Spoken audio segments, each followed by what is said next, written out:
మైనా stories. అది ఒక ఖరీదైన బంగ్లా. హాల్లో కూర్చొని పేపర్ చదువుతూ ఉంటాడు గోపాలరావు.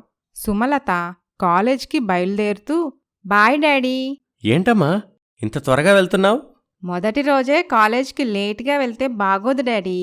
డ్రైవర్ డ్రైవర్ ఇప్పుడు డ్రైవర్ ఎందుకు డాడీ? ఎందుకేంటమ్మా నిన్ను కాలేజీకి తీసుకెళ్ళటానికి. వద్దు డాడీ, నేను బస్సులో వెళ్తాను. అదేంటమ్మా ఎందుకు? నా స్టేటస్ గురించి ఈ కాలేజ్లో ఎవ్వరికీ తెలియకూడదనుకుంటున్నా డాడీ. ఇంతకుముందు కాలేజ్లో నాకు ఫ్రెండ్స్ అయిన వాళ్ళందరూ నా స్టేటస్ని, డబ్బుని చూసి ఫ్రెండ్స్ అయ్యారే తప్ప నన్నుగా అభిమానించి ఫ్రెండ్స్ కాలేదు. కొందరు మంచివాళ్లున్నా నా స్టేటస్ చూసి నా దగ్గరికి రావటం లేదు. ఓకే బేబీ, నీ ఇష్టం, అలాగే వెళ్ళు. బాయ్ డాడీ అని కాలేజ్కి బయలుదేరుతుంది సుమలత. అది ఒక ఇంజనీరింగ్ కాలేజ్. ఉత్సాహంగా క్లాస్లోకి అడుగుపెడుతుంది. సుమలత చాలా అందగత్తె కావటంతో క్లాసులోకి అడుగుపెట్టగానే అందరూ నోరెళ్లబెట్టి తననే చూస్తూ ఉంటారు. Hi, I'm Poonam. Hi, I'm Sumalatha. మిమ్మల్ని ఇంతకుముందు ఎప్పుడూ చూడలేదు. న్యూ జాయినింగా? అవును, మొదటి 2 సంవత్సరాలు వేరే కాలేజ్లో చదివాను. ఆ కాలేజ్ నచ్చకపోవటంతో 3rd ఇయర్ ఈ కాలేజ్కి వచ్చాను. సో ఈ కాలేజ్ నాకు కొత్త.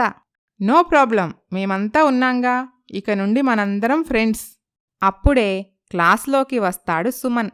అతను చాలా అందగాడు కావటంతో అమ్మాయిలందరూ హాయ్ సుమన్ అని విష్ చేస్తారు. హే సుమలత, అతని పేరు సుమన్. మన college topper, very brilliant student. మనందరం డబ్బు కట్టి కాలేజ్లో జాయిన్ అయితే అతను మాత్రం తన టాలెంట్తో ఫ్రీ సీట్ తెచ్చుకున్నాడు. అవునా, గ్రేట్. చాలా మంచివాడు. మన క్లాస్లో తనే వన్ అండ్ ఓన్లీ జెంటిల్మెన్. మిగతా అందరూ ఎదవలే. చూడు, ఇందాకట్నుంచి నోరెళ్లబెట్టి అందరూ నిన్నే ఎలా చూస్తున్నారో. ఛాన్స్ దొరికితే పులిహార కలిపేద్దామని. బట్ సుమన్ విషయంలో మాత్రం క్వైట్ ఆపోజిట్. అమ్మాయిలే సుమన్ వైపు చూస్తుంటారు. ఎందుకు? ఛాన్స్ దొరికితే పులిహార కలిపేద్దామనా? అవునవును, కానీ ఆ ఛాన్స్ ఎవ్వరికీ ఇవ్వడు సుమన్. పొరపాటున కూడా ఏ అమ్మాయిని కన్నెత్తి చూడడు. Nice, very interesting character. అలా మొదటి రోజు హ్యాపీగా గడిచిపోతుంది. సాయంత్రం సుమలత కాలేజ్ నుండి ఇంటికి వస్తుంది. ఏంటమ్మా కాలేజ్ ఎలా ఉంది? నచ్చిందా? చాలా చాలా నచ్చింది డాడీ. నీ ముఖంలోని ఆనందం చూస్తేనే అర్థమైందిరా. 3 అమ్మాయిలు ఫ్రెండ్స్ కూడా అయిపోయారు డాడీ. అవునా? మరి అబ్బాయిల్లో ఎవరూ ఫ్రెండ్స్ కాలేదా? Daddy, I mean, is there any impressive character in your class? మీరు నన్ను ఏం అడగాలనుకుంటున్నారో నాకు అర్థమైందిలే డాడీ. నేను మీరు చూసిన అబ్బాయినే పెళ్లి చేసుకుంటాను, ఓకేనా అని నవ్వేసి తన గదిలోకి వెళ్ళిపోతుంది సుమలత. గోపాలరావు కూడా సరదాగా నవ్వుకుంటాడు. అలా కొన్ని రోజులు గడిచిపోతాయి. ఒకరోజు సుమలత బస్టాప్ నుండి నడుచుకుంటూ కాలేజీకి వస్తుండగా దారి మధ్యలో బైక్పై సుమన్ కలుస్తాడు. హాయ్, రండి, నేను డ్రాప్ చేస్తాను. సుమలత మనస్సులో, ఇతను జెంటిల్మెన్, పొరపాటును కూడా అమ్మాయిలను చూడడు అని చెప్పారు. మరి ఇప్పుడేమో ఏకంగా మాట్లాడేస్తున్నాడు, డ్రాప్ చేస్తానంటున్నాడు అని అనుకుంటుంది. మీరేం ఆలోచిస్తున్నారో నాకు తెలుసు. సాటి క్లాస్మేట్గా నేను కూడా అటువైపే వెళ్తున్నా కదా. పైగా ఇప్పటికే కాలేజీకి లేట్ అయింది అని అడిగాను. ఇష్టమైతే ఎక్కండి, లేదంటే నో ప్రాబ్లం. సుమలత బైక్పై ఎక్కుతుంది. ఇద్దరూ కాలేజ్కి వెళ్ళిపోతారు. సుమన్ కాలేజ్ బయటే బైక్ ఆపి, మీరిక్కడ దిగి కొంచెం నడుచుకుంటూ రండి. ఏ, ఎందుకు? మన కాలేజీ వాళ్ళు సందు దొరికితే సంబంధాలు అల్లడానికి రెడీగా ఉంటారు. నా వల్ల ఎదుటివారికి ఇబ్బంది కలగటం నాకు ఇష్టం లేదు. హెల్ప్ చేయటం మాత్రమే నా ప్రధాన లక్ష్యం అని తనని కాలేజ్ బయట దింపేసి వెళ్ళిపోతాడు. సుమలత కాలేజ్లోకి వెళ్ళిపోతుంది. అలా సుమలతకి లేటైన ప్రతిసారి సుమన్ కలుస్తూ ఉంటాడు. ఏంటి, నాకు లేటైన ప్రతిసారి మీక్కూడా లేటవుతున్నట్లుంది? నేను అదే అనుకుంటున్నాను. I think it's a coincidence.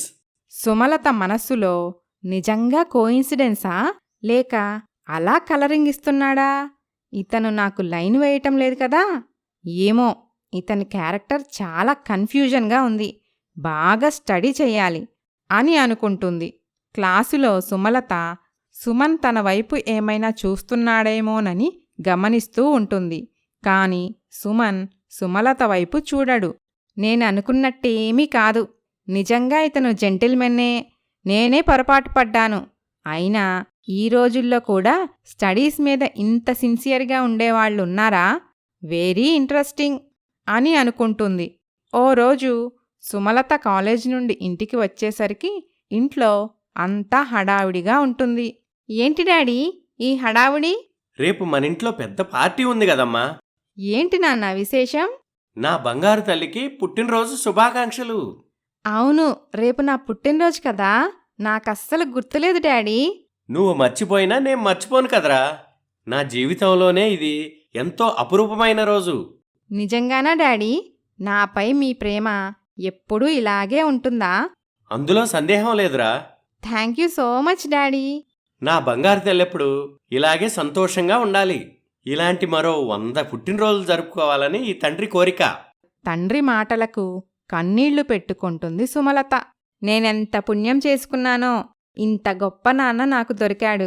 అమ్మ లేకపోయినా ఈనాడు నాకు ఆ లోటు తెలియకుండా నన్ను అల్లారు ముద్దుగా పెంచావు నాన్నా. అదృష్టం నీది కాదురా, నాది. నువ్వు నా బంగారు తల్లివి. డాడీ, పార్టీకి మా కాలేజ్ ఫ్రెండ్స్ని కూడా పిలవనా? నువ్వే కదరా నీ స్టేటస్ గురించి మీ కాలేజీ వాళ్ళకి తెలియకూడదని చెప్పావు. ఇప్పుడు తెలిసినా నో ప్రాబ్లం డాడీ. నాకందరూ ఫ్రెండ్స్ అయిపోయారు. సరేరా, అలాగే పిలు. Thanks daddy. మరుసటి రోజు క్లాస్లో సుమలత, ఫ్రెండ్స్, ఈరోజు నా పుట్టినరోజు. Wish you happy birthday Sumalatha అని అందరూ విష్ చేస్తారు. Thank you everyone. సాయంత్రం మా డాడీ పార్టీ ఇస్తున్నారు. మీరందరూ తప్పకుండా రావాలి అని అందర్నీ ఇన్వైట్ చేస్తుంది సుమలత. ఆ రోజు సాయంత్రం క్లాస్మేట్స్ అందరూ బర్త్డే పార్టీకి వస్తారు. హాయ్ ఫ్రెండ్స్, మీరందరూ నా బర్త్డే పార్టీకి వచ్చినందుకు చాలా సంతోషంగా ఉంది. సుమా, మీరింత డబ్బున్నవాళ్ళా? మరి మాకెప్పుడు చెప్పలేదే? నీ స్టేటస్ తెలియక మేం నీతో ఎప్పుడైనా తప్పుగా ప్రవర్తించుంటే సారీ సుమా. ఇదిగో, మీరిలా అంటారనే నాతో స్నేహం చేయటానికి ముందుకు రారనే చెప్పలేదు. నాకు అలా ఇష్టముండదు. మీరు నాతో ఇదివరకిట్లా ఉండాలి. అలాగే. అవునే, మన క్లాస్మేట్స్ అందరూ వచ్చారు. కాని సుమన్ రాలేదేంటి? అతను మాతో పాటు ఇంటి వరకు వచ్చాడే. కాని తర్వాతేమైందో ఏదో అర్జెంటు పనుందని చెప్పి ఈ గిఫ్ట్ నీకివ్వమని చెప్పి వెళ్ళిపోయాడు. గిఫ్ట్ ఓపెన్ చేసి చూసిన సుమలత కరెంట్ షాక్ కొట్టిన దానిలా అలాగే ఉండిపోతుంది. ఏమైంది సుమలత? ఒక్కసారిగా అలా అయిపోయావేంటి? ఇంతకీ సుమన్ ఏం గిఫ్ట్ పంపించాడు? ఏది, నన్ను చూడనివ్వు అని గిఫ్ట్ వైపు చూసి, wow, nice hand painting. Suman నీ బొమ్మ ఎంత బాగా వేశాడో. Really it's a impressive gift. కింద ఏదో రాసినట్టున్నాడు. ఏంటది అని చదవబోగా వెంటనే సుమలత ఆ వర్డ్స్ని తన చేతితో కప్పేస్తుంది. ఏమీ లేదు, జస్ట్ విషెస్ రాశాడు అంతే. అవునా? అలా అయితే చేతితో ఎందుకు మూసేశావు? ఏదో ఉందిలే, ప్లీజ్ చూపించు సుమా అని బలవంతంగా తన చెయ్యి పక్కకు తీసి వాటిని చదువుతుంది Poonam. I love you Sumalatha అని రాసి ఉంటుంది. అది చదివి పూనం కూడా ఆశ్చర్యపోతుంది. ఫ్రెండ్స్, ఓసారి ఇలా రండి, మీకో విషయం చెప్పాలి. ప్లీజ్ పూనం, ఈ విషయం ఎవ్వరికీ చెప్పకు. ఎందుకు? అదంతే, తర్వాత చెప్తాను. పూనం పిలుపు విని వారి ఫ్రెండ్స్ అక్కడికి వస్తారు. ఏంటి పూనం, పిలిచావు? ఏంటి సంగతి? అది ఎందుకు పిలిచానబ్బా? మర్చిపోయానే, గుర్తు రావటం లేదు. మర్చిపోయావా? ఇంతలో ఎలా మర్చిపోయావే? ఏంటి విషయం? మా దగ్గర ఏదో దాస్తున్నావు. గుర్తొచ్చింది. మన సుమలత వాళ్ల ఇల్లు చూపిస్తానంటేనూ పిలిచాను. అందుకా? తర్వాత చూద్దాంలే సుమా. పార్టీ ఎంతో బావుంది. మేమందరం చాలా ఎంజాయ్ చేస్తున్నాం. Okay okay, you carry on. అలా వారి ఫ్రెండ్స్ అక్కడ్నుంచి వెళ్ళిపోతారు. అబ్బా సుమా, కవర్ చేయలేక చచ్చిపోయాను. ఏదేమైనా సుమన్ లాంటి మంచి అబ్బాయి నిన్ను లవ్ చేయటం really you are very lucky. నిజంగానా? అవును, సుమన్ చాలా మంచివాడు. ఏ, అతనంటే నీకిష్టం లేదా? ఇప్పటి వరకు అయితే అతనిపై నాకు ప్రత్యేకంగా ఏ అభిప్రాయం లేదు. కానీ తన ప్రేమను కాదనటానికి కూడా నా దగ్గర కారణమేమీ కనిపించటం లేదు. సుమా, ఈ విషయం తెలిస్తే మన క్లాస్లో అమ్మాయిలందరూ కుళ్ళుకొని చస్తారు తెలుసా? సరే సరే, ఓవర్గా ఎగ్జైట్ అవ్వకు. మా డాడీ ఇటువైపే వస్తున్నారు అని పెయింటింగ్ను తన వెనకాల దాస్తుంది సుమ. అమ్మా సుమా, పద కేక్ కట్ చేద్దువు గాని. అలాగే డాడీ, మీరు పదండి, నేనొస్తాను అని చెప్పి ఇంట్లోకి వెళ్ళి సుమనిచ్చిన గిఫ్టును తన బెడ్రూంలో పెట్టి వచ్చి కేక్ కట్ చేస్తుంది సుమ. గోపాలరావు వచ్చిన గెస్టులందరితో, మా అమ్మాయి పుట్టినరోజు సందర్భంగా నేను నా కూతురికి సంబంధించిన ఓ ముఖ్యమైన విషయం అనౌన్స్ చేస్తున్నాను. బాబు, దీపక్ ఇలారా. ఇతను నా బిజినెస్ పార్ట్నర్ మోహన్ గారి అబ్బాయి. నా కూతురు ఇంజనీరింగ్ అయిపోగానే వీళ్ళిద్దరికీ పెళ్లి చేయబోతున్నాను అని చెప్తాడు. అది విని అందరూ విషెస్ చెప్తారు. కాని సుమలత, పూనం మాత్రం షాకులో ఉండిపోతారు. ఆ మరుసటి రోజు కాలేజీలో, ఏ సుమా, అదేంటే మీ నాన్నగారు నిన్న అలా అనౌన్స్ చేశారు? మా నాన్నగారు అలా అనౌన్స్ చేస్తారని నేను కూడా ఎక్స్పెక్ట్ చేయలేదే. మించిపోయిందేమీ లేదు సుమా. వెంటనే మీ నాన్నగారితో సుమన్ విషయం మాట్లాడు. అలా ఎలా మాట్లాడతాను? ఓన్లీ తనిచ్చిన గిఫ్ట్ ఆధారంగా చేసుకొని ఎలా మాట్లాడను? సుమన్ డైరెక్ట్గా నాకేమీ ప్రపోజ్ చేయలేదు కదా. అసలు అతను మనసేంటో తెలుసుకోవాలి. ఆ తర్వాతే ఏదైనా. మరి ఈలోగా మీ డాడీ అటు నుండి ప్రొసీడ్ అవుతూ ఉంటాడు కదా. రాత్రే కదా అనౌన్స్ చేశారు. అంతలోనే ఏమీ కాదులే. అయినా నా చదువు అయిపోవటానికి ఇంకా 2 సంవత్సరాల టైం ఉంది కదా. కరెక్టేనే, కానీ ముందే జాగ్రత్త పడితే ఏ గొడవలు ఉండవు కదా. నువ్వనుకున్నట్టేమీ జరగదులే. మా డాడీ గురించి నాకు బాగా తెలుసు. నా ఇష్టాన్ని ఆయన ఎప్పుడూ కాదనరు. ఆ నమ్మకం నాకుంది. దాని గురించి నాకే భయం లేదు అని అనుకుంటూ ఉండగా అప్పుడే క్లాసులోకి వస్తాడు సుమన్. అందరికీ హాయ్ చెప్పి తన సీట్లో కూర్చుంటాడు. మనస్సులో సుమలత, ఇదేంటి సుమన్ నన్ను కూడా అందరిలాగే క్యాజువల్గా ట్రీట్ చేస్తున్నాడు అని అనుకుంటుంది. అలా వారం రోజులు గమనిస్తుంది. సుమన్ అలాగే ప్రవర్తిస్తుంటాడు. ఇదేంటి, అసలు సుమన్ నాకు ప్రపోజ్ చేసిన విషయం గురించి ఏమీ మాట్లాడడు? అసలు ఆ విషయమేమీ తనకు తెలియనట్టు ప్రవర్తిస్తున్నాడు.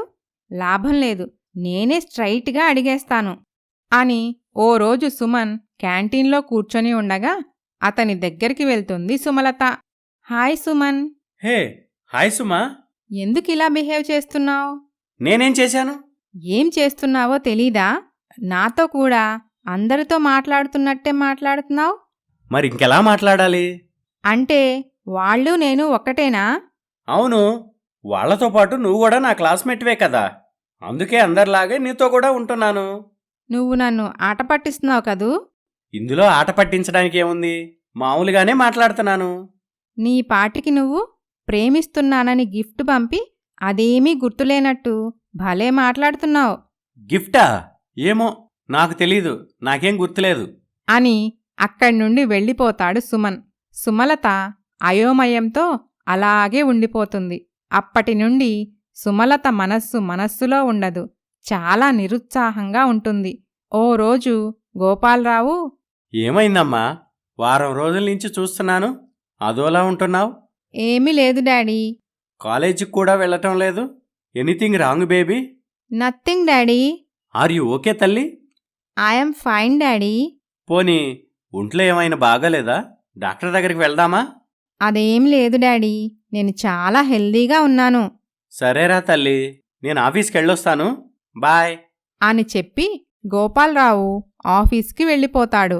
మనసేమీ బాగోకపోవటంతో సుమలత గుడికి వెళ్తుంది. అక్కడ ఆమెకి పూనం కలుస్తుంది. ఏమైంది సుమా? వారం నుండి కాలేజ్కి రావటం లేదు. ఫోన్ చేస్తే ఆన్సర్ చెయ్యవు. ఏమీ లేదులే. పాపం సుమన్ నీకోసం ఎంత అల్లాడిపోతున్నాడో తెలుసా? నువ్వు కాలేజ్కి ఎందుకు రావటం లేదా అని నన్ను రోజూ అడుగుతున్నాడు.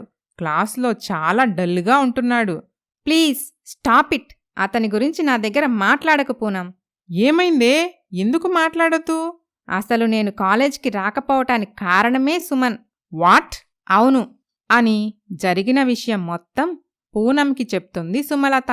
అది విని పూనం, సుమన్ ఇంతా చేసి మళ్ళీ ఏమీ ఎరగినట్టు అమాయకపు మొహంతో నాతో అలా మాట్లాడతాడా?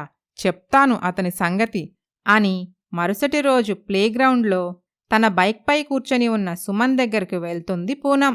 హాయ్ పూనం, సుమ గురించి ఏమైనా తెలిసిందా? ప్లీజ్ చెప్పు పూనం. తన గురించి కాదు, నీ గురించి తెలిసింది. నా గురించి ఏం తెలిసింది? ఏమీ తెలియనట్టు నంగనాచిలా మొహం పెడితే నమ్మేస్తాననుకుంటున్నావా? నీకై నువ్వే సుమలతని ప్రేమిస్తున్నానని గిఫ్ట్ పంపి మళ్ళీ ఏమీ ఎరుగనివాడిలా తన ముందు నటిస్తావా? అలాంటప్పుడు నీ ప్రేమ నువ్వే దాచుకోవాలి, తనకి చెప్పకూడదు. ఐఎమ్ సారీ, నేను తనతో అలా ప్రవర్తించడం తప్పే. కానీ దానికి కారణం లేకపోలేదు. ఏంటా కారణం? సుమ అంటే నాకెంతో ఇష్టం. తన పుట్టినరోజు నాడు ఆ విషయం చెబుదామనే గిఫ్ట్తో వచ్చాను. కానీ తన స్టేటస్ చూసిన తర్వాత తనని ప్రేమించే అర్హత నాలాంటి మధ్యతరగతి వాడికి లేదనిపించింది. అందుకే మౌనంగా అక్కడి నుంచి వచ్చేశా. అలాగని తనని మర్చిపోలేక ఇలా ప్రవర్తించాను అని అక్కడ్నుండి వెళ్ళిపోతాడు సుమన్. ఆ తర్వాత పూనం సుమలతకి ఫోన్ చేసి, సుమా, నువ్వు పొరపాటు పడ్డావే, సుమన్కి నువ్వంటే ప్రాణం అని విషయం మొత్తం వివరిస్తుంది. మరుసటి రోజు సుమలత చాలా సంతోషంగా కాలేజ్కి బయలుదేరుతుంది. దారి మధ్యలో రోడ్డుపై సుమన్ కనిపిస్తాడు. అంతే, పరిగెత్తుకుంటూ వెళ్ళి అతనిని హగ్ చేసుకుంటుంది సుమలత. అదే సమయంలో గోపాలరావు అటుగా వెళ్లటం జరుగుతుంది. కూతురు అలా నడి రోడ్డుపై ఓ అబ్బాయిని హగ్ చేసుకోవటం చూసిన గోపాలరావు కోపంతో కార్ స్పీడ్గా నడుపుకుంటూ వెళ్ళిపోతాడు. సుమన్ సుమలత వైపు ఆశ్చర్యంగా చూస్తూ ఉంటాడు. ఏంటిది సుమా?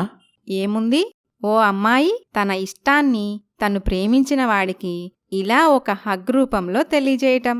కానీ నేను నిన్ను ప్రేమించడం లేదు. పొరపాటున గిఫ్ట్లో అలా రాసి పంపించాను. ఇంకా ఎందుకు సుమన్, నాపై ఉన్న ప్రేమని దాచిపెట్టాలని చూస్తావ్? నీ ప్రేమ నాకు తెలిసిపోయింది. పూనం నాకు మొత్తం చెప్పేసింది.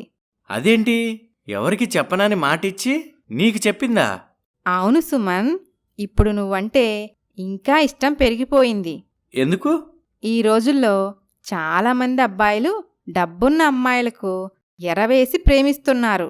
అది ఒక ప్రేమేనా? అలాంటి వాళ్ల వల్లనే నిజమైన ప్రేమికులకు చెడ్డ పేరొస్తుంది. Yes, you are right. అదే నీలో నాకు నచ్చింది. Thanks for understanding my character. కానీ నువ్వు నన్ను ప్రేమించినప్పుడు నేను రిచ్ అని నీకు తెలియదు కదా. ఇప్పుడు నా స్టేటస్ తెలిసి నన్ను దూరం చేసుకోవాలనుకుంటున్నావు. ఎందుకు సుమన్? ఎందుకంటే నువ్వు డబ్బులో పుట్టి పెరిగిందానివి. నాలాంటి మధ్యతరగతి వాడితో నువ్వు సర్దుకుపోలేవు. అలా అని ఎందుకనుకోవాలి? వేరేలా జరగొచ్చేమో కదా. ఖచ్చితంగా అనుకోవాలి. ఎందుకంటే ఊహకి అనుభవానికి చాలా తేడా ఉంటుంది. సో అందుకని నువ్వు ప్రాణంగా ప్రేమించిన నన్ను వదులుకొని సంతోషంగా ఉండగలవా? నిజమైన ప్రేమంటే మనం ప్రేమించిన వాళ్ళు మనకే దక్కాలి, మనతోనే ఉండాలి అని అనుకోవటం కాదు. వాళ్ళెక్కడున్నా బావుండాలి అని అనుకోవటం కదా. నీలో ఉన్నటువంటి ఈ వ్యక్తిత్వమే నాకు నచ్చేది. ఇలాంటి వాడిని ఏ అమ్మాయి మాత్రం వదులుకుంటుంది చెప్పు? I love you so much Suman. అది కాదు, నేను చెప్పేది ఒకసారి విను. నువ్వు నాకేమీ చెప్పటం లేదు, నేనేమీ వినటం లేదు. నీ మనసులో ఉన్న లేనిపోని అనుమానాలు తీసేసి నన్ను నన్నుగా ప్రేమించు. అయినా కాదు కూడదు అంటే చెప్పు, నీకు కనిపించకుండా వెళ్ళిపోతాను. వద్దు సుమా, నిన్ను చూడకుండా నేను ఉండలేను. I love you Suma. I love you two Suman. But one condition. ఏంటది? నువ్వు కోటీశ్వరుడి కూతురులా కాకుండా ఓ మధ్యతరగతి అమ్మాయిలా నన్ను ప్రేమించాలి. మీ నాన్నగారి ఆస్తిలో చిల్లి గవ్వ కూడా మనకొద్దు. అలా అయితేనే మన ప్రేమని అంగీకరిస్తాను. సరే, అలాగే అని అనుకుంటారు.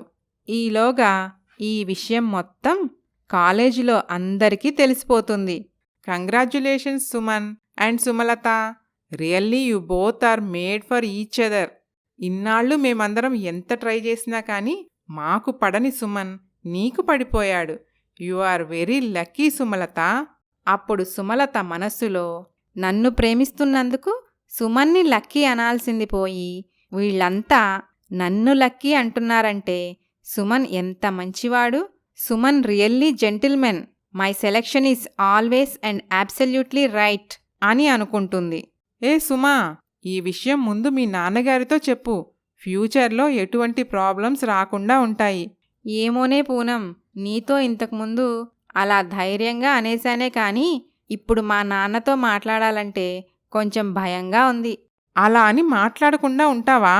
లేదు లేదు, నా ప్రేమ విషయం మా నాన్నకి నా ద్వారానే తెలియాలి తప్ప ఆయనకై ఆయన తెలుసుకొని నన్ను అడగకూడదు. మంచి టైం చూసి నేనే చెప్తాను అని ఆ రోజు సాయంత్రం కాలేజ్ అయిపోయాక ఇంటికి వచ్చిన సుమలత కోపంగా హాల్లో కూర్చొని ఉన్న తండ్రి దగ్గరకు వెళ్తుంది. ఏంటి డాడీ అలా ఉన్నారు? మిమ్మల్ని ఎప్పుడూ ఇలా చూడలేదు. ఎప్పుడూ ఎంతో కూల్గా ఉంటారు. ఏదైనా బిజినెస్ ప్రాబ్లమా? అదేం లేదులే, నీతో కొంచెం మాట్లాడాలి. ఇలా కూర్చో. ఏంటి డాడీ? నీ చదువు పూర్తి కాగానే మోహన్ అంకుల వాళ్ళ అబ్బాయి దీపక్తో నీ పెళ్ళని అనుకున్న విషయం తెలుసు కదా. తెలుసు డాడీ. కానీ మోహన్ అంకుల్ అమ్మాయి చదువు అయిపోయే వరకు ఎందుకు, ఇప్పుడే పెళ్లి చేసేద్దాం అంటున్నారు. పెళ్లి తర్వాత తనే చదువుకుంటుంది అంటున్నారు. ప్లీజ్ డాడీ, అలా వద్దు. చదువు అయిపోయాకే పెళ్లి చేసుకుంటాను. అయితే దీపక్తో పెళ్లి నీకిష్టమే అన్నమాట. ఇదేంటి డాడీ, నా పెళ్లి ఫిక్స్ చెయ్యకముందు అడగాల్సిన ప్రశ్న విచిత్రంగా ఇప్పుడు అడుగుతున్నారేంటి? నీకు గుర్తుందో లేదో, ఇంతకు ముందెప్పుడు నువ్వు నాతో ఒక మాట చెప్తుండేదానివి. మీరు చూసిన అబ్బాయినే పెళ్లి చేసుకుంటాను డాడీ అని. ఆ నమ్మకంతోనే దీపక్తో పెళ్లి ఫిక్స్ చేశాను. మరిప్పుడు ప్రత్యేకంగా ఎందుకు అడుగుతున్నారు డాడీ? నాపై ఉన్న నమ్మకం పోయిందా? కొన్ని విచిత్రమైన దృశ్యాలు చూశాను కాబట్టి నా నమ్మకం కరెక్ట్ కాదేమో అని అనిపించింది. ఏంటి డాడీ ఆ విచిత్రమైన దృశ్యాలు? నా నోటితో నేను చెప్పటం ఎందుకు, నువ్వే చూడు అని ఫోన్లో సుమలత సుమన్ని హగ్ చేసుకున్న ఫోటో చూపిస్తాడు. అది చూసి సుమలత షాక్ అవుతుంది. డాడీ, అది సుమన్ చాలా మంచివాడు. అతని గురించే మీతో మాట్లాడాలనుకుంటున్నాను. నువ్వు వేరే వ్యక్తిని ప్రేమిస్తున్నప్పుడు, నేను దీపక్తో పెళ్లి ఫిక్స్ చేసినప్పుడు నాకు చెప్పుండాల్సింది కదా. సారీ డాడీ, అప్పటికింకా అతనికి నాకు మధ్య ఉన్న ప్రేమ నిర్ధారణ కాలేదు. అంటే నేను దీపక్తో నీ పెళ్లి ఫిక్స్ చేసిన తర్వాత అది తెలిసి కూడా నువ్వు వేరే వ్యక్తిని ప్రేమించావన్నమాట. అది కాదు డాడీ, అప్పటికే అతను నేను ప్రేమలో ఉన్నాం. Baby, you are totally in confusion. అప్పటికే నేను ప్రేమలో ఉన్నానంటావు, మా ప్రేమ నిర్ధారణ కాలేదంటావు. ఏంటిది? కొన్ని ప్రశ్నలకు సమాధానాలు ఉండనట్టే కొన్ని పరిస్థితులు కూడా మన చేతుల్లో ఉండవు డాడీ. వాటంతటవి జరిగిపోతాయి. మనం వాటితో పాటు నడవటం తప్ప ఏమీ చేయలేం. Stop it baby. చిన్నపిల్లలా తెలిసి తెలియని సమాధానాలు చెప్పకు. కన్ఫ్యూజ్ కాకుండా క్లారిటీతో నేను చూసిన అబ్బాయిని పెళ్లి చేసుకో. లైఫ్ హ్యాపీగా ఉంటుంది. లేదు డాడీ, నాకు సుమన్ అంటే చాలా ఇష్టం. నేను అతన్నే పెళ్లి చేసుకుంటా. అలా జరగటానికి అస్సలు వీల్లేదు. ఏం డాడీ, ఎందుకు? పాతకాలపు పెద్దవాళ్లలా మాట్లాడకండి. మీరు ఈ జనరేషన్ వాళ్లే కదా. మీరు కూడా ప్రేమ పెళ్లిని తిరస్కరిస్తారా? ఏ జనరేషన్ తండ్రైనా తన కూతురు భవిష్యత్తు బాగోగుల గురించి ఆలోచించే విషయంలో ఒకేలా ఉంటాడు. అసలు నువ్వు అంటున్నట్టు ఈ కాలంలో ప్రేమ ఎక్కడుంది? అంతా అవసరం తప్పితే. అతను ప్రేమిస్తున్నది నీ ఆస్తినే కాని నిన్ను కాదని తెలుసుకో. మీరు పొరపడ్డారు డాడీ. అతను అలాంటివాడు కాదు. అలా అని ఎవరు చెప్పారు? అతనే చెప్పాడు. నేను డబ్బున్న అమ్మాయినని తెలిసి నా ప్రేమని వద్దనుకున్నాడు. బేబీ, అదంతా ఒక ట్రాప్. నమ్మి మోసపోకు. అతను ఏం చెప్పాడో తెలుసా డాడీ? నీ ఆస్తి తీసుకురాకుండా ఓ మధ్యతరగతి అమ్మాయిలా ఉంటేనే నీ ప్రేమను అంగీకరిస్తాను అని. అది అంతా డ్రామా బేబీ. ఇంత ఫాస్ట్ ఫార్వర్డ్ కల్చర్లో పుట్టి పెరిగి కూడా ఇదంతా ఎలా నమ్ముతున్నావు? కల్చర్ ఏదైనా ప్రేమ మాత్రం ఎక్కడైనా ఒకేలా ఉంటుంది డాడీ. గాడిది గుడ్డేం కాదు. Don't trust him. He's a great cheater. ముందు ముందు నీకే తెలుస్తుంది. Please daddy, stop it. ఇప్పటికే తనని చాలా మాటలన్నారు. అంటాను, ఎన్ని మాటలైనా అంటాను. తిండికి గతిలేని వెదవుకి నా కూతురు కావాలా? చూడు బేబీ, నన్ను కాదని నువ్వు అతన్ని పెళ్లి చేసుకుంటే నా ఆస్తిలో రూపాయి కూడా రాదు. మీ మాటలు వింటుంటే నవ్వొస్తుంది డాడీ. అతను చెప్పింది అదే కదా. అతను నిన్ను నమ్మించడానికి చెప్పాడు. నేను నిజంగా చెప్తున్నా. ఓ అలాగా. సరే అయితే. నాకు మీ డబ్బు వద్దు. తండ్రిగా మీ ప్రేమ చాలు. అతనితో సంతోషంగా బ్రతికేస్తాను.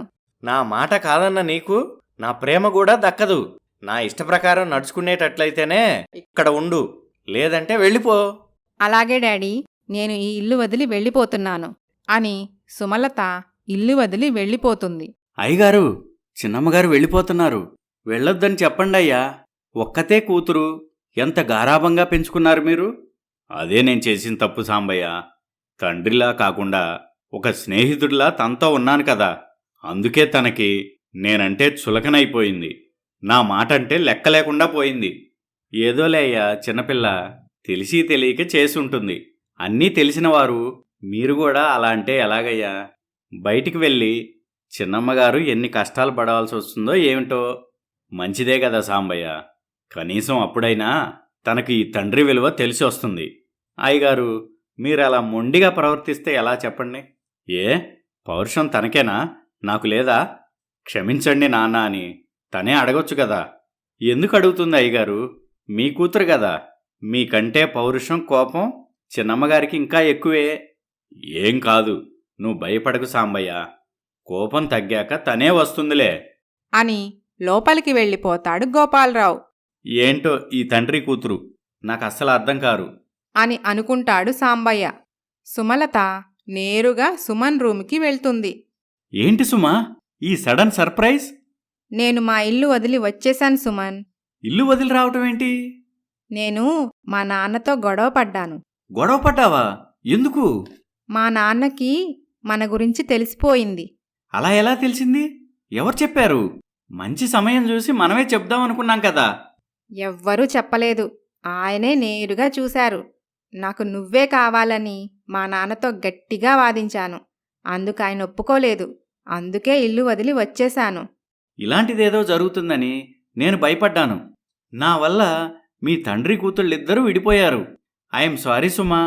నువ్వెంత మంచివాడివి సుమన్. నీలాంటి వాడిని తప్పుగా అర్థం చేసుకుంటున్నాడు మా నాన్న. అది ఆయన తప్పు కాదు, తండ్రిగా ఆయన భయం. ఈ రోజుల్లో ఎవరినీ నమ్మలేం కదా. కూతురు భవిష్యత్తు ఏమైపోతుందో అని మీ నాన్నగారి ఆలోచన. అందుకే సుమన్, మనం వెంటనే పెళ్లి చేసుకుందాం. నువ్వు నన్ను చాలా బాగా చూసుకుంటావని మా నాన్నకు తెలియాలి. నా సెలెక్షన్ కరెక్టేనని మా నాన్నకి నమ్మకం కలగాలి. అప్పుడు ఆయనే మన పెళ్లిని ఒప్పుకుంటారు. నువ్వు చెప్పింది కరెక్టే సుమా, కానీ ఇప్పటికిప్పుడు నిన్ను పోషించడానికి నా దగ్గర డబ్బు లేదు కదా. పస్తులు పడుకోవటం నాకు అలవాటే, కానీ నీకు కాదు కదా. ఏం పర్వాలేదు. నా దగ్గర ఉన్న నగలతో నీకు ఉద్యోగం దొరికే వరకు ఎలాగోలా సర్దుకుందాం. నగలా? అవి మీ నాన్నగారు తన డబ్బుతో నీకు కొన్నవి. వాటిని మన ఖర్చులో వాడుకోవటం నాకిష్టం లేదు. నాకు ఇష్టం లేదు సుమన్, కానీ తప్పదు కదా.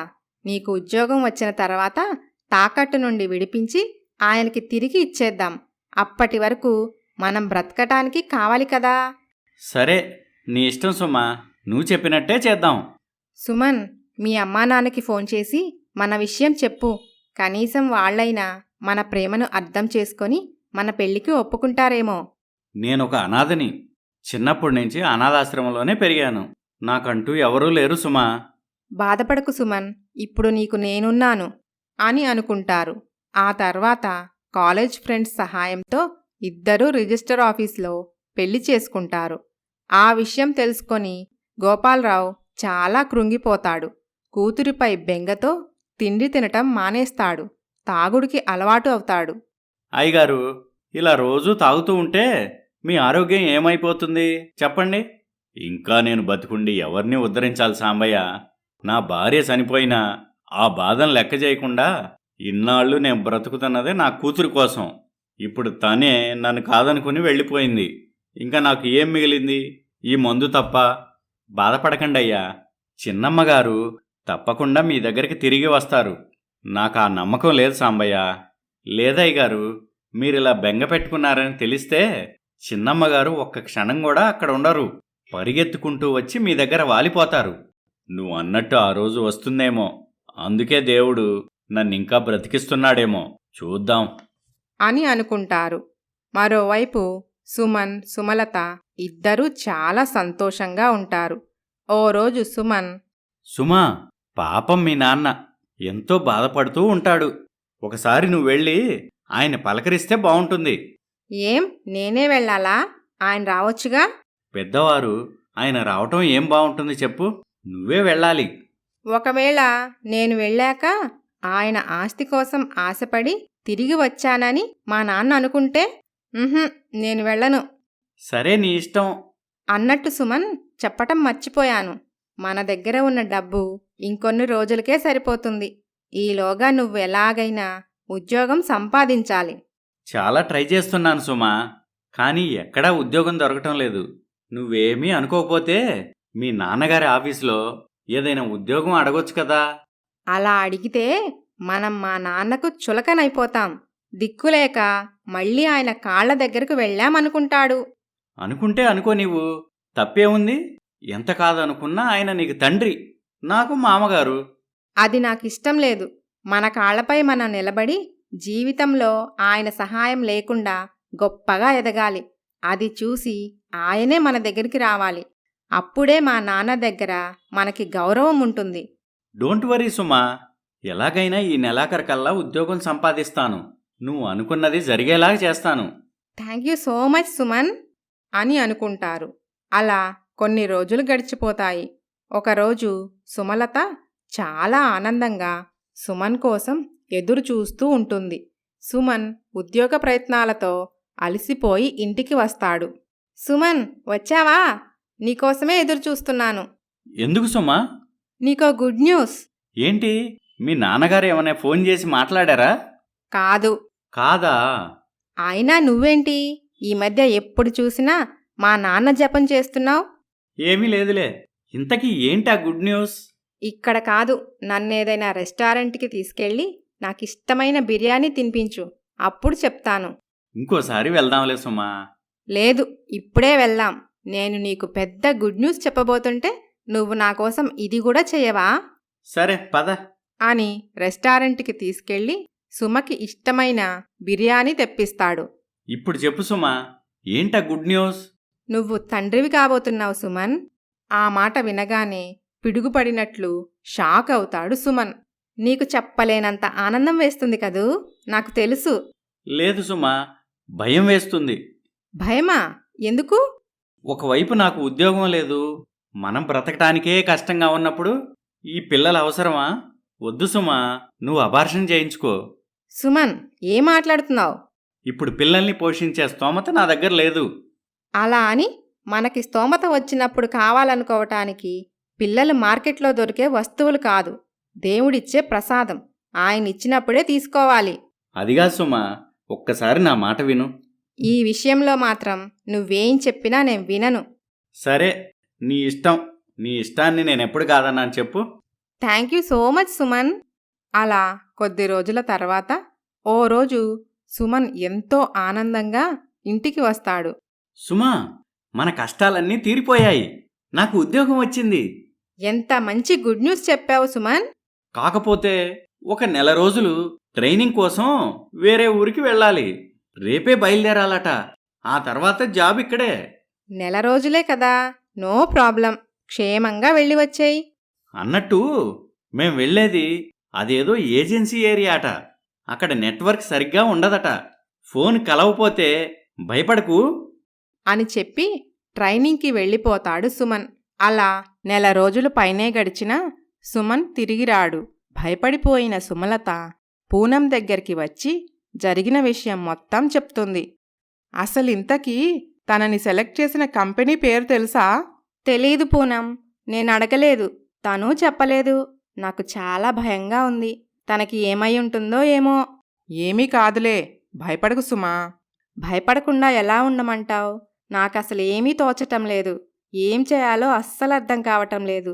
ఇప్పుడు మనం చేయగలిగింది ఏమీ లేదు. పోలీస్ కంప్లైంట్ ఇచ్చి తను తిరిగి వచ్చే వరకు ఎదురుచూడటం తప్ప అని ఇద్దరూ కలిసి స్టేషన్కి వెళ్ళి కంప్లైంట్ ఇస్తారు. అలా కొద్ది రోజులు గడుస్తాయి. సుమన్ జాడ లేదు. సుమలతకి కడుపు నిండా తిండి లేదు, కంటి నిండా నిద్ర లేదు.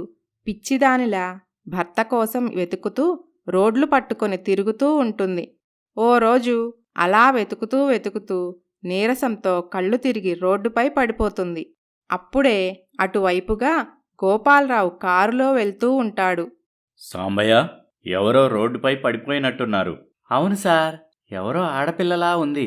ఎవడో విధవ ప్రేమించి మోసం చేసుంటాడు. అదేంటి సార్, అదే కారణమని ఎలా చెప్పగలరు? ఈ రోజుల్లో ఒక ఆడపిల్ల ఇలా నడి రోడ్డుపై పడిపోయిందంటే దానికి ఖచ్చితంగా ఆ దరిద్రపు కొట్టు ప్రేమే కారణం. సందేహం లేదు. కారాపు అని కారు దిగి వచ్చి చూసి అక్కడ ఉన్నది తన కూతురే అని తెలిసి భోరున ఏడుస్తాడు గోపాలరావు. అమ్మా సుమా, ఏంటమ్మా నీకీ పరిస్థితి? మహారాణిలాగుండే మా చిన్నమ్మగారికి ఇలాంటి పరిస్థితి ఇచ్చావేం దేవుడా? సాంబయ్య, త్వరగా కారు స్టార్ట్ చేయి. సుమని హాస్పిటల్కి తీసుకెళ్దాం. అలాగే అయ్యగారు అని కారులో హాస్పిటల్కి వెళ్తారు. ఆ హాస్పిటల్లోని డాక్టర్ బాలయ్య గోపాలరావు గారి ఫ్యామిలీ డాక్టర్. అంతేకాదు అతని స్నేహితుడు కూడా. రేయ్, ఏంట్రా అమ్మాయికేమైంది? ఏమో తెలీదురా, రోడ్డుపై పడిపోయింది నా బంగారు తల్లి. నువ్వేం భయపడకురా, ధైర్యంగా ఉండు. అన్ని టెస్టులు చేయిద్దాం. 2 గంటల్లో రిపోర్ట్స్ మన చేతిలో ఉంటాయి అని సుమలతకు టెస్టులు చేయిస్తాడు బాలయ్య. కొద్దిసేపటికి రిపోర్ట్స్ వస్తాయి. బాలయ్య నవ్వుతూ, ఒరేయ్, కంగ్రాట్స్ రా, నువ్వు తాతవి కాబోతున్నావు. నిజమారా? అవును, ఎంత మంచి వార్త చెప్పావురా. Thank you so much. Sumalatha స్పృహలోకి వస్తుంది. హాయ్ సుమలత, ఇప్పుడెలా ఉందమ్మా? ఫైన్ అంకుల్, నన్నిక్కడికి ఎవరు తీసుకొచ్చారు? మీ నాన్న. అని అక్కడే ఉన్న గోపాలరావు వైపు చూపిస్తాడు. తండ్రికి మొహం చూపించలేక పక్కకు తిరుగుతుంది సుమలత. ఏంటమ్మా, ఇంకా నాపై కోపం తగ్గలేదా? నాతో మాట్లాడవా? ఏదో ఆవేశంలో ఓ మాట అన్నాను, అంత మాత్రానికే ఇల్లు వదిలిపోతావా? ఈ తండ్రి గురించి ఒక్క క్షణమైనా ఆలోచించావా? అవును చిన్నమ్మగారు, మీరు వెళ్ళినప్పటి నుంచి ప్రతిరోజు మిమ్మల్నే తలుచుకుంటూ మానసికంగా ఎంతో కుంగిపోతున్నారు. పక్కకి తిరిగిన సుమలత అవన్నీ వింటూ వెక్కి వెక్కి ఏడుస్తూ ఉంటుంది. ఈ తండ్రుల ఆవేదన కూతుళ్ళకి అర్థం కాదు. మీకోసం ఎన్నో కష్టాలు పడి త్యాగాలు చేసి మిమ్మల్ని అల్లారుముద్దుగా పెంచుకున్న తండ్రి కూతురు జీవితం ఏమైపోతుందో అన్న భయంతో కోప్పడితే పడలేరా మీరు? వెంటనే కన్న తండ్రి మీకు శత్రువైపోతాడా? అవునమ్మా సుమా, మీ అమ్మ చనిపోయాక 2వ పెళ్లి చేసుకోమని ఎవరు ఎన్ని చెప్పినా మీ నాన్న వినలేదు. కారణం నువ్వు. వచ్చే మారుతల్లి నిన్ను బాగా చూస్తుందో లేదో అనే భయంతో మీ నాన్న ఇంకో పెళ్లి చేసుకోలేదు. నువ్వు చాలా అదృష్టవంతురాలివి. ఎంతో పుణ్యం చేసుకుంటే గాని ఇలాంటి తండ్రి దొరకడు. డాడీ అంటూ తండ్రిని పట్టుకొని భోరున ఏడుస్తుంది సుమలత. ఊరుకో తల్లి, ఊరుకో, ఏడవకు. నన్ను క్షమించండి డాడీ, మీకు నా మొహం చూపించలేక అలా తల తిప్పుకున్నాను తప్ప మీరంటే కోపంతో కాదు. అలా కొద్దిసేపు తండ్రి కూతుళ్ళిద్దరూ ఒకరికొకరు చెప్పలేనంత ప్రేమను ఇచ్చి పుచ్చుకుంటారు. రేయ్ డాక్టర్, నా కూతుర్ని ఇంటికి తీసుకెళ్ళొచ్చా? ఓ బేషుగ్గా. పదమ్మా, మన ఇంటికి వెళ్దాం అని కూతుర్ని తన ఇంటికి తీసుకువెళ్తాడు గోపాలరావు. సార్, ఏంటి ప్రభాకర్, ఏంటి విషయం? సార్, ఫారిన్ నుంచి క్లయింట్స్ వచ్చారు. మీటింగ్ టైం అవుతుంది, వెళ్ళాలి. ఈరోజు అన్ని మీటింగ్స్ క్యాన్సిల్ చేయండి. ఈ రోజంతా నా కూతురుతోనే గడపాలి. అలాగే సార్. అమ్మా సుమా, నువ్వు ఇంకా ఇంటికి రాలేదని అల్లుడు గారు కంగారు పడుతూ ఉంటారేమో. ఫోన్ చేసి చెప్పమ్మా. మనస్సులో సుమలత, డాడీకి నా పరిస్థితి గురించి తెలిస్తే చాలా బాధపడతారు అని అనుకుంటుంది. ఆయనకు మెసేజ్ చేశానులే డాడీ, నో ప్రాబ్లం. ఏంటమ్మా సంగతులు? నువ్వెలా ఉన్నావు? అల్లుడు గారు ఎలా ఉన్నారు? మీరెక్కడుంటున్నారు? అలా అనేక కుశల ప్రశ్నలు వేస్తూ ఉంటాడు గోపాలరావు. సుమలత మనస్సులో, ఏమని చెప్పను డాడీ, అన్ని ప్రశ్నలకి మౌనమే నా సమాధానం అని అనుకుంటుంది. ఏంటమ్మా, ఏం మాట్లాడవేంటి? అది ఏం లేదు డాడీ. సరే డాడీ, నేను మళ్ళీ వస్తానుగా, అప్పుడన్నీ చెప్తాను. ఆయన ఇంట్లో ఒక్కడే ఉంటారు, నేను వెళ్ళాలి. సరే పదమ్మా, నేను కూడా వస్తాను. అల్లుడు గారికి క్షమాపణ చెప్పి ఇంటికి రమ్మని అడుగుతాను. ఇక నుంచి మీరు కూడా నాతోనే ఉందురుగాని.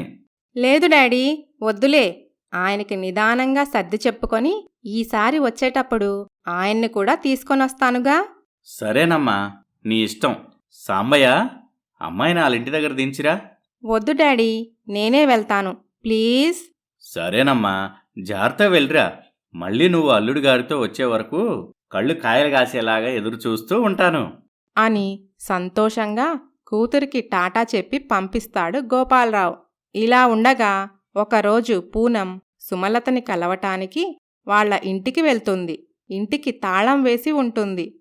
ఎక్కడికి పోయుంటుంది ఈ సుమలత అని అనుకొని పక్కింటి వాళ్లతో, ఏమండి, మా ఫ్రెండ్ సుమలత ఎక్కడికి వెళ్ళిందో మీకేమైనా తెలుసా అని అడుగుతుంది. ఆ అమ్మాయా, రెంట్ కట్టడానికి డబ్బుల్లేక ఇల్లు ఖాళీ చేసి వెళ్ళిపోయింది అని చెప్పటంతో పూనం సుమలత కోసం వెతుకుతూ ఉంటుంది. అదే దారిలో ఆఫీస్కి వెళ్తున్న గోపాలరావు పూనంని చూసి కారు ఆపుతాడు.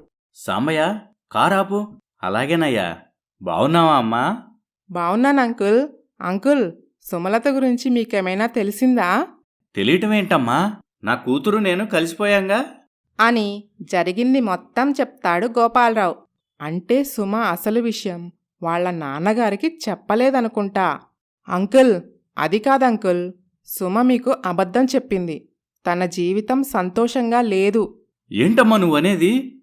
అవునంకుల్, అసలేం జరిగిందంటే అని అన్ని విషయాలు గోపాలరావుకి వివరిస్తుంది పూనం. అది విని కన్నీళ్లు పెట్టుకుంటాడు గోపాలరావు. అయ్యగారు, అందుకే చిన్నమ్మగారు ఆ రోజు మనల్ని తనతో రానివ్వలేదు. అవును సాంబయ్య, ఇప్పుడేం చేయాలి? నా కూతుర్ని ఎక్కడని వెతకాలి? పదమ్మా, సుమలతని వెతుకుదాం. నా బంగారు తల్లి ఎక్కడుందో ఏంటో అని ఆ తండ్రి కూతురు కోసం బరువెక్కిన గుండెతో ఊరంతా వెతుకుతూ ఉంటాడు.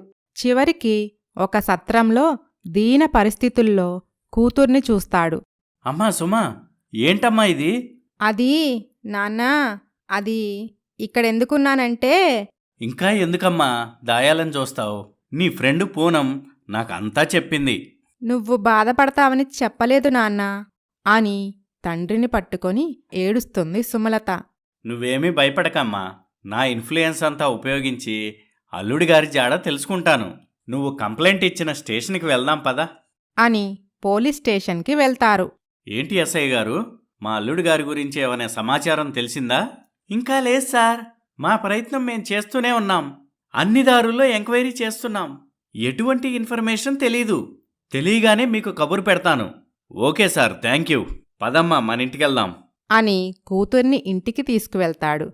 సుమలత భోజనం మానేసి భర్త గురించి ఆలోచిస్తూ ఉంటుంది. ఏంటమ్మా ఇది? అసలే నువ్వు ఒట్టి మనిషివి కూడా కాదు. అన్నం నీళ్లు మానేస్తే కడుపులో బిడ్డ అల్లాడిపోతుంది అని బ్రతిమిలాడుతూ కూతురికి భోజనం తినిపిస్తాడు. ఆయన చాలా మంచివాడు డాడీ. ఆయనకి ఏమై ఉంటుందో, ఎక్కడ చిక్కుకుపోయారో, పాపం నా గురించి ఆలోచిస్తూ ఎంత బాధపడుతూ ఉండుంటారో తలుచుకుంటేనే గుండె చెరువైపోతుంది డాడీ. భయపడకమ్మా, అల్లుడి గారికి ఏమీ కాదు. క్షేమంగా ఇంటికి తిరిగి వస్తారు. నేనున్నాను గదా అని కూతురికి ధైర్యం చెప్తాడు గోపాలరావు. ఒకరోజు గోపాలరావు ఆఫీస్లో ఉండగా ఎస్ఐ గారి నుండి ఫోన్ వస్తుంది. సార్, ఓసారి స్టేషన్కి రాగలరా? మీ అల్లుడి గారి గురించి ఓ ముఖ్యమైన విషయం మాట్లాడాలి. అలాగే ఎస్ఐ గారు, ఇప్పుడే బయలుదేరుతున్నాను అని కొద్దిసేపటికి స్టేషన్కి చేరుకుంటాడు గోపాలరావు. చెప్పండి ఎస్ఐ గారు, ఏంటా ముఖ్యమైన విషయం? సార్, ఒకసారి ఈ ఫోటో చూడండి. ఇతను మీ అల్లుడే కదా? అవును ఎస్ఐ గారు. కానీ ఇతని పక్కనున్న అమ్మాయి ఎవరు? ఇద్దరూ చాలా క్లోజ్గా ఉన్నారు. సారీ సార్, మీకెలా చెప్పాలో అర్థం కావట్లేదు. ఏంటి ఎస్ఐ గారు, మా అల్లుడి గారికి ఏం కాలేదుగా? అయ్యో, అలాంటిదేమీ లేదు సార్. మీరు కంగారు పడకుండా నేను చెప్పేది ప్రశాంతంగా వినండి.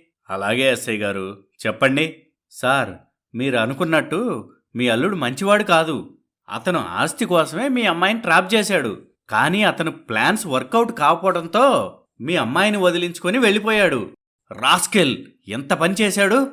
నా కూతురు జీవితంతో ఆడుకుంటాడా? వాణ్ణి ఊరికే వదలను. ఎస్ఐ గారు, వెంటనే వాణ్ణి అరెస్ట్ చేయండి. వాడికి శిక్ష పడి తీరాలి. ఆవేశపడకండి సార్, అతన్ని మేము అరెస్ట్ చేయలేం. ఎందుకు ఎస్ఐ గారు? ఎందుకంటే వాడిప్పుడు ఫారిన్లో ఉన్నాడు. ఈ ఫోటోలో ఉన్న అమ్మాయితో ప్రేమ వ్యవహారం నడుపుతున్నట్టు తెలిసింది. వాణ్ణి అలా వదిలేయటానికి వీల్లేదు ఎస్ఐ గారు. వెంటనే ఏదో ఒక యాక్షన్ తీసుకోండి. తప్పకుండా సార్. సుమలత గారు అతనికి ఎగనెస్ట్గా ఒక్క కంప్లైంట్ ఇస్తే చాలు, మేం ప్రొసీడ్ అయిపోతాం. కంప్లైంటా? నా కూతురికి తన భర్త అంటే ప్రాణం. ఈ విషయం తెలిస్తే తను ఏమైపోతుందో ఏంటో. ఎస్ఐ గారు, ఎట్టి పరిస్థితుల్లో నా కూతురికి ఈ విషయం తెలియకూడదు. అలా ఎలా సార్?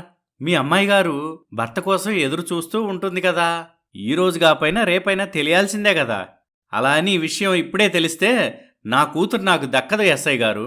దానికి వాడంటే పిచ్చి ప్రేమ. ఏమో సార్, ఒకసారి ఆలోచించండి. నాకు నా కూతురే ప్రపంచం. తను లేకపోతే నేను బ్రతకలేను. పైగా తను ఇప్పుడు ఒట్టి మనిషి కూడా కాదు, గర్భవతి. సరే సార్, మీ ఇష్టం. ఈ విషయం మీ అమ్మాయికి తెలియనివ్వం. Thank you so much SI garu. మీ సహాయం మర్చిపోలేను. పర్వాలేదు సార్, నాకు కూతురుంది. ఒక ఆడపిల్ల తండ్రిగా మీ బాధ నేను అర్థం చేసుకోగలను అని అంటాడు ఎస్ఐ. గోపాలరావు బాధగా ఇంటికి తిరిగి వస్తాడు. ఆ సమయంలో సుమలత భర్త ఫోటో చూస్తూ ఉంటుంది. అది చూసి గోపాలరావుకి కన్నీళ్లు ఆగవు. కళ్ళు తుడుచుకొని సుమలత దగ్గరికి వెళ్తాడు. అమ్మా సుమా, భోజనం చేశావా? లేదు నాన్నా, తినాలనిపించటం లేదు అలా అంటే ఎలాగమ్మా? కడుపులో బిడ్డ ఆకలికి అల్లాడిపోతుంది. అని అన్నం కలుపుకొచ్చి కూతురికి తినిపిస్తాడు. ఇక చాలు నాన్నా. 2 ముద్దలు కూడా తినకుంటే ఎలా చెప్పు? నీ బిడ్డ కోసం కాకపోయినా నీ భర్త కోసమైనా తినాలి. లేకపోతే నాకు మాటొస్తుంది. మీ ఆయన వచ్చాక ఏం మావయ్య నా భార్య ఎంత చిక్కిపోయిందని నాపై కోప్పడతాడు. భర్త పేరు వినగానే సుమలత కళ్ళల్లో చెప్పలేని ఆనందాన్ని చూస్తాడు గోపాలరావు. అయితే తింటాను నాన్నా, పెట్టు. నాన్నా, నిజంగానే మా ఆయన క్షేమంగా తిరిగి వస్తాడు కదా? ఖచ్చితంగా తల్లి. మీ మాటలు నాకు కొండంత ధైర్యాన్నిచ్చాయి నాన్నా. గోపాలరావు మనస్సులో నిజం నీకు తెలియకూడదని నేను తీసుకున్న నిర్ణయం కరెక్టే అని అనుకుంటాడు. అలా రోజులు గడుస్తూ ఉంటాయి. ఓ రోజు డాక్టర్ బాలయ్యతో గోపాలరావు, నా కూతురు నాకు దక్కుతుందో లేదో అని భయమేస్తుందిరా. రోజురోజు తనకి తన భర్తపై బెంగ పెరిగిపోతుంది. భర్త తప్ప ఇంకో ప్రపంచం లేదు. రోజంతా ఒంటరిగా అతని ఆలోచనలతోనే గడిపేస్తుంది. భయపడుకురా, కాస్త ఓపిక పట్టు. బిడ్డ పుట్టాక సుమలత ఆలోచన మొత్తం బిడ్డపైకి మారుతుంది అని సర్ది చెప్తాడు బాలయ్య. అలా కొద్ది రోజులకి సుమలతకి ఒక పాప పుడుతుంది. రోజులు గడుస్తున్నప్పటికీ సుమలతలో ఎటువంటి మార్పు ఉండదు. ఎప్పటిలాగే జీవచ్ఛవంలా ఉంటుంది.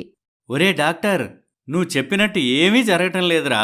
బిడ్డ పుట్టిందన్న సంతోషమే అమ్మాయి కళ్ళల్లో కనిపించడం లేదు. ఎప్పటిలా వాడి ఆలోచనలే.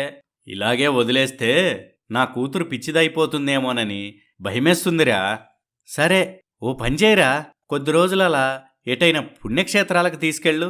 వాతావరణ మార్పు వల్ల తన మనసుకి కొంచెం ప్రశాంతత దొరుకుతుంది. అలాగేరా, తప్పకుండా తీసుకెళ్తాను అని కూతుర్ని మనవరాల్ని తీసుకొని పుణ్యక్షేత్రాలకు వెళ్తాడు గోపాలరావు. అలా గుళ్ళు గోపురాలు దర్శించుకుంటూ ఉంటారు. ఒక ప్రదేశంలో సుమలతకి సుమన్ కనిపిస్తాడు. సుమలత పట్టరాని ఆనందంతో సుమన్ వైపు పరిగెడుతుంది. సుమన్ మరో అమ్మాయిని పెళ్లి చేసుకొని దైవ దర్శనానికి అక్కడికి వస్తాడు. సుమలత అది గమనించకుండా పరిగెత్తుకుంటూ వెళ్ళి సుమన్ని కౌగిలించుకుంటుంది. సుమన్ షాక్ అవుతాడు. పక్కనే ఉన్న అతని రెండో భార్య, ఏ ఎవరు నువ్వు? ఏంటిది? పిచ్చా నీకు? ఇతను నా భర్త. What is this Suman? Cool baby, tension పడకు. ఇదెవరో పిచ్చిదై ఉంటుంది. పొరపాటున నన్ను తన భర్త అనుకుంటుంది, అంతే. ఆ మాటలు విన్న సుమలత షాక్ అవుతుంది. తన చుట్టూ ఉన్న భూమి కంపిస్తుంది. స్పృహ తప్పి కింద పడిపోతుంది. అమ్మా సుమా, సుమా అంటూ పరిగెత్తుకుంటూ కూతురు దగ్గరికి వెళ్తాడు గోపాలరావు. గబగబా సుమలతని హాస్పిటల్కి తీసుకొని వెళ్తాడు. సారీ అండి, ఈ అమ్మాయి సడన్ షాక్కి గురవటం వల్ల ఆమె బ్రెయిన్లోని సన్నని నరాలు దెబ్బతిని మతి చెలించి పిచ్చిదైపోయింది అని డాక్టర్ చెప్పటంతో గోపాలరావుకి దుఃఖం ఆగదు. అమ్మా సుమలత అంటూ విలపిస్తాడు గోపాలరావు. విషయం తెలుసుకున్న బాలయ్య ఇంటికి వస్తాడు. అసలు ఏమైందిరా? ఏ నిజమైతే నా కూతురికి తెలియకూడదని ఎస్ఐ గారి సహాయంతో నేను ఇన్నాళ్ళు నాలోనే దాచుకున్నానో అది తెలిసి నా కూతురు పిచ్చిదైపోయిందిరా. అంటే తన భర్త తనను మోసం చేసిన విషయం తెలిసిపోయిందా? ఎవరు చెప్పారా? ఎవరూ చెప్పలేదురా. తన కళ్ళారా తనే చూసింది. వాడింకో అమ్మాయిని పెళ్లి చేసుకున్నాడు. నా కూతుర్ని పిచ్చిదాన్ని చేసి వాడు మాత్రం సంతోషంగా ఉన్నాడు. వాణ్ణి నేను బ్రతకనివ్వను, చంపేస్తాను. రేయ్, ఆవేశపడకు. ఒక్క నిమిషం ప్రశాంతంగా ఆలోచించు. ఇప్పుడు నువ్వు వాణ్ణి చంపేసి జైలుకి వెళితే నీ కూతురు, మనవరాలి పరిస్థితి ఏంటి? అవునరా, కరెక్ట్గా చెప్పావు. నాకు నా కూతురే ముఖ్యం. సుమలతని తిరిగి మామూలు మనిషిని చేయాలి అని కూతురికి మెరుగైన వైద్యం చేయిస్తూ ఉంటాడు గోపాలరావు. రోజులు గడుస్తున్న కొద్దీ సుమలతలో కొద్ది కొద్దిగా మార్పు మొదలవుతుంది. నా కూతురికి ఇలాంటి పరిస్థితి తీసుకొచ్చిన వాణ్ణి ఊరికే వదిలే ప్రసక్తే లేదు. నా కూతురు ద్వారానే వాడికి శిక్ష పడేలాగా చేస్తాను అని సుమలతతోనే అతనిపై కోర్టులో కేసు వేయించి సుమన్ చేసిన మోసానికి అతనికి శిక్ష పడేలా చేస్తాడు గోపాలరావు. మామయ్య, నన్ను క్షమించండి. నేను చేసిన తప్పే, పశ్చాత్తాపడుతున్నాను. ఎంత కాదనుకున్నా నేను మీ అల్లుణ్ణి. నన్ను జైలుకు పంపద్దు ప్లీజ్. నోర్మయ్, ఎవర్రా నీకు మామయ్య? ఇన్ని సంవత్సరాలుగా నా కూతురు అనుభవిస్తున్న ఈ నరకానికి నువ్వు శిక్ష అనుభవించి తీరాలి. సుమా, ప్లీజ్ నువ్వైనా నన్ను క్షమించు. నేను చేసిన తప్పే. నీ కాళ్ళు పట్టుకుని బ్రతిలాడతాను. నన్ను రక్షించమని మీ నాన్నకి చెప్పు సుమా అని సుమలత కాళ్లపై పడతాడు సుమన్. అతన్ని పైకి లేపి 2 చెంపలు వాయిస్తుంది సుమలత. నీలాంటి వాడికోసం నేను పిచ్చిదాన్నయ్యానని తలుచుకుంటేనే అసహ్యం వేస్తుంది.